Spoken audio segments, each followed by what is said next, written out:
Oduu ijoo balaa shirgiga lafaa goofatti mudate lakkoofsi lammiiwwan du'anii 257 ga'u mootummaan naannichaa beeksiseeti jira.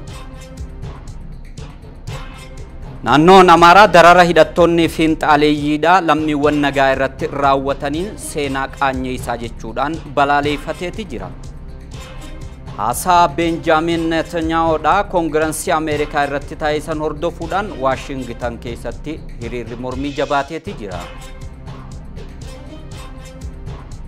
Adoolessa 25 bara 2024 waliif TV irraa oduu saatii kana isinitti himnaa jirra. Bakka jirtan maratti nageenya isin dhaqqabu isiniin jecha bal'ina oduu guyyaarraatiif qopheeffannetti kallattiin isin dabarsina. Oduu guyyaarraan tana kan isin biraan gaa jiru an Uudii Muusaati. Balaa shirgiga lafaa goofatti mudate lakkoofsi lammiiwwan du'anii 257 ga'uu isaa mootummaan naannoo kibba Itoophiyaadhaa beeksiseeti jira. Dhaabbanni mootummoota gamtoomanii ammoo gama isaatiin lakkoofsi lammiiwwanii 500 du'uu akka malan tilmaameeti jira. Guutuu gabaasa kana ammoo Liyaa Taaddasaa bifatti aanuun isin qindeessiteeti jirti. Balaa shirgiga lafaa goofatti mudateen hamma oduun kun qindaa'utti namoonni du'an 257 caaluu ibsamee jira. Balaa shirgiga lafaa tibbana naannoo kibba Itoophiyaa godina Goofaa keessatti mudateen namoonni du'uun mirkanaa'e 257 caaluu aanga'oonni naannichaa himanii jiru. Haga adoolessa 24 2024 namoonni du'uun isaanii mirkanaa'e kan kanaan dura himame 220 ol irra 257 ol caaluu aanga'oonni naannichaa mirkaneessuu dhaabbata biyyoota gamtoomanitti qindeessaan dhimmoota namoomaa Oochaan ibsa baaseen mirkaneessee jira. Dhaabbatichi itti dabaluun namoonni taatee kanaan miidhaman 15,000 naannicha keessaa baafamuu qabus jedheeti jira. Mootummaanis karoora miidhamtoota iddoo biraatti dabarsuu xumuraa jiras jedhe. Balaa shirgigaachuu lafaa rooba cimaadhaan wal qabatee dilbata adoolessa 21 fi irra deebiin wiixata adoolessa 22 ganama mudateen barbaachi reeffa namoota du'anii geggeeffamaa jiraachuunis ifoomeera. Naannichatti roobni cimaan ammallee roobaa jiraachuu fi yaaliin reeffa namoota biyyoo irratti shirgigaatee du'anii harkaan geggeeffamuunsaa adeemsicha rakkisaa akka taasises himame.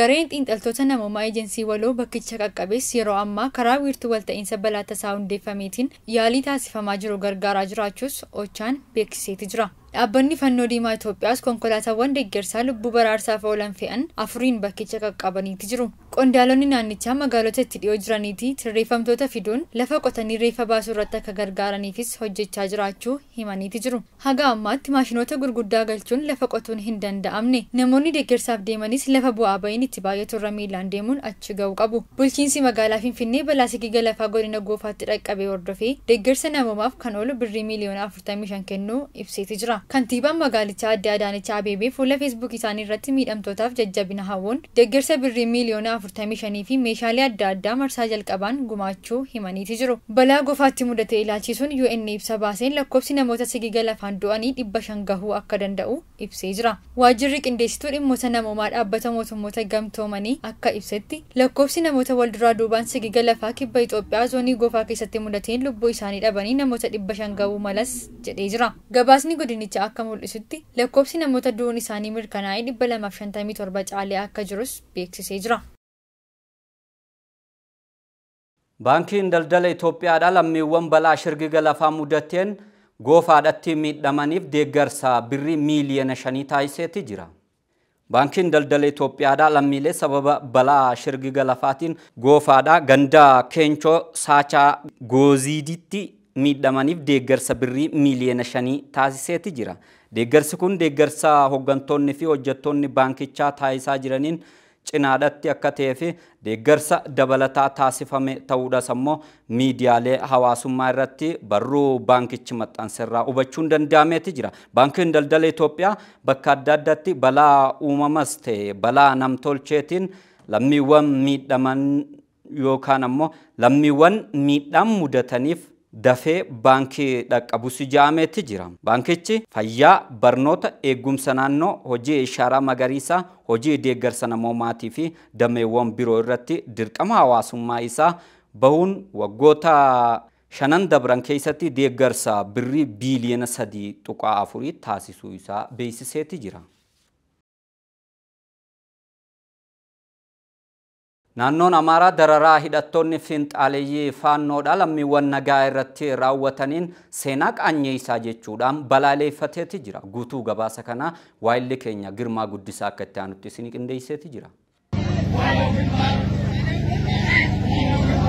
humnoonni finxaaleeyyii naannoo Amaaraa keessatti socho'aa jiran uummata irratti dararaa ajjeechaa raawwachuu isaaniitti fufanii jiru. Lammiilee nagaa ajjeesuudhaan kaayyoo kamiyyuu galmaan gahuun hin danda'amu jechuun ammoo kominikeeshinii mootummaa naannoo Amaaraa beeksisee jira. Humnoota finxaaleeyyii hidhattoota faannoo gocha gara jabummaa guutame hawaasa naannicha irratti hojjetan mootummaan naannoo Amaaraa ibsa baasee tureen lubbuu lammiilee nagaa galaafachuun kaayyoo kamiyyuu galmaan gahuun hin danda'amu. Ajjeechaa fi gocha rifaasisaa dhiyeenya kana hidhattoonni humna finxaaleeyyii naannoo isaanii keessatti raawwatan mootummaan naannoo Amaaraa haalaan balaaleffatee jira. Mootummaan naannoo Amaaraa ibsaa kana kan baase ammoo hidhattoonni garee finxaaleeyyii faannoo Goojjaam kaaba naannoo Bahar Daar keessa socho'an gaafa guyyaa adoolessaa 15 bara 2016 namoota nagaa lakkoofsaan 15 ta'an qabuudhaan hiraarsuu fi salphisuun isaanii hordofee yommuu ta'u viidiyoon suukkanneessaan lammiiwwan nagaa irratti darara gareen hidhattoota kunniin gaggeessaa turan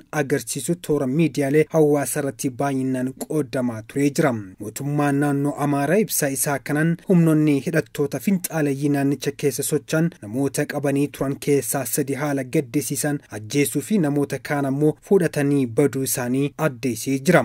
Finxaaleeyyiin hidhatan gocha namumarraa if qusachuu akka qabanii fi filannoo karaa nagaa kaawunsilii nageenyaatiif bitamuu akka qabu biiroon nagaa fi tasgabbii naannoo Amaaraa ibsa baaseen gaafatee jira.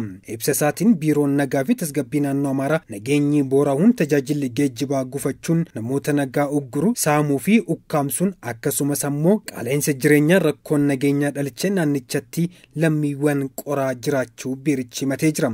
Biiroon nagaa fi tasgabbii naannoo Amaaraa hojii gama ol aantummaa seera kabachiisuu fi waltajjiiwwan nagaa gaggeessuun hojjetameen naannoo Amaaraatti haalli nageenyaa jiru fooyyee argamsiisee jiraachuu isaatis ifoomseeti jira.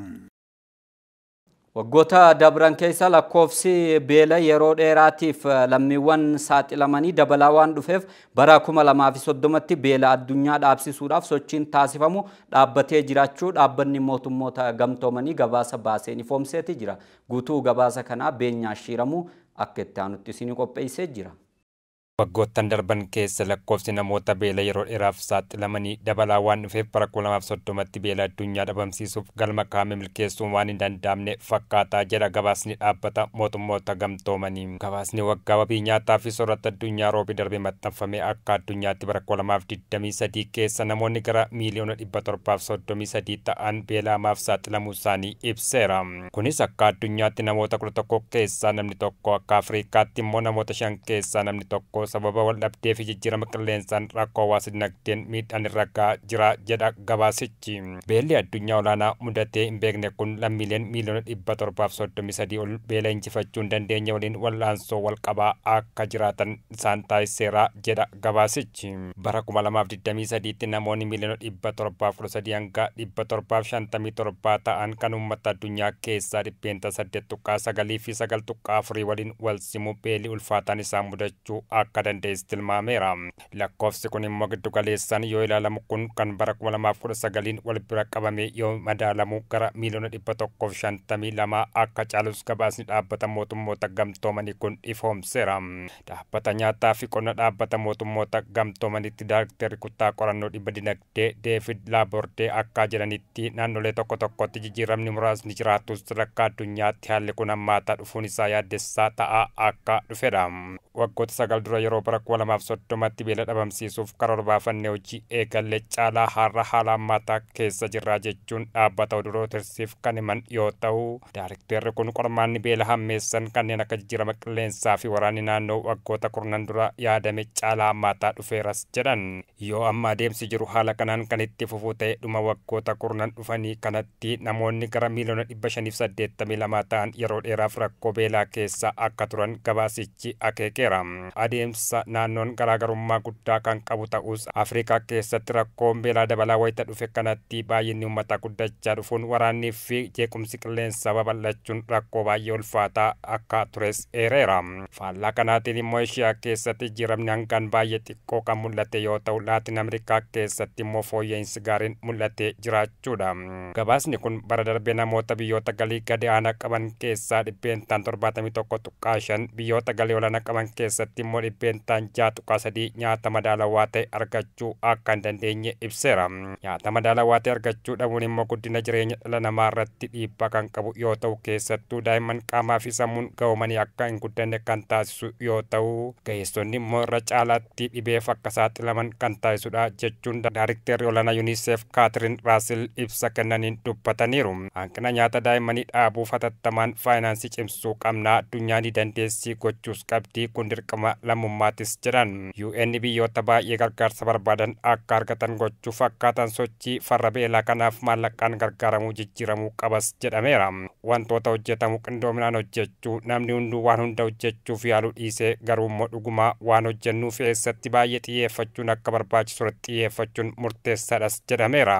Gargaarsi idil addunyaa wabii nyaataa fi soorataa waliin wal qabatu waggaatti $76 biliyoona yoo ta'u, kunis oomisha dinagdee waliigalaa waggaa addunyaa keessaa dhibbeentaa 0.07 ta'as jedhameera jechuun Aljaziiraan gabaaseera.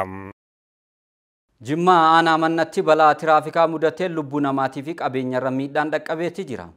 Godina Jimmaa aanaa mannaa iddoo addaa malkaa mannaa jaamutti balaa tiraafikaa dhaqqabee lubbuu nama tokko battalumatti kadabartee jirtu yeroo ta'u, namoonni 3 miidhamanii jiraachuun ibsameeti jira. Qajeelchi poolisii godina Jimmatti itti gaafatamaan kutaa to'annoo fi nageenya tiraafikaa gargaaraa inspektara Jiraata addunyaa akka ibsanitti yoo ta'e, balichi konkolaataan fe'umsaa midhaan fe'ee magaalaa Jimmaa irraa gara Aggaarotti imalaa ture. Konkolaataa siinootiraakii cirracha fe'ee gara magaalaa Jimmatti imalaa ture walitti bu'uudhaan kadhaqqabee ta'uu isaa ifoomseeti jira. Balichaan ammoo namni tokko battalumatti yeroo du'u qabeenyarras miidhaan geeti jira jaameeti jira. Namoonni balaa kanaan miidhaan irra geessa ammoo hospitaala Yuunivarsiitii Jimmatti wal'aansa yaala fayyaa argachaa akka jiran ta'uun isaa ifoomeeti jira. Ka'umsi balaa kanaa ammoo ariitiin konkolaachisuu akka ta'es gabaafameeti jira.